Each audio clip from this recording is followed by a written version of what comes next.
محرم الحرام کا وظیفہ بہت ہی پیارا عمل ہے، مجرب عمل ہے کہ محرم کے مہینے میں آپ اس کو پڑھیں، جتنا ہو سکے خود بھی پڑھیں، اپنے گھر والوں کو بھی بتائیں۔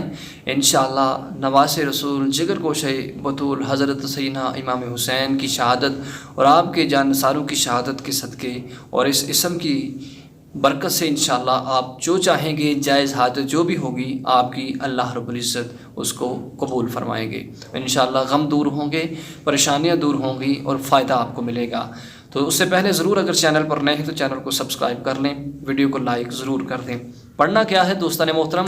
کم از کم آدھا گھنٹہ آپ نے نکالنا ہے، وضو کر کے قبلہ کی جانب بیٹھ کر آگے کوئی چیز رکھ لیں، کھانے والی ٹافی وغیرہ، یا پھر گھر میں جو بھی کھانا بنا ہوا ہے اس کے اوپر بسم اللہ الرحمن الرحیم لا حول ولا قوت الا باللہ العلی العظیم، اس اسم کو تو کم از کم 15 منٹ آپ نے پڑھنا ہے، 300 سے اوپر تک آپ نے پڑھنا ہے۔ انشاءاللہ آپ جو بھی جائز حاجت اور جائز تمنا لے کر کریں گے، اللہ آپ کی دعا کو قبول کریں گے۔ تو یہ محرم کا وظیفہ ہے، ضرور خود بھی کریں اور اپنے چاہنے والوں کو بھی اس کا بتائیں۔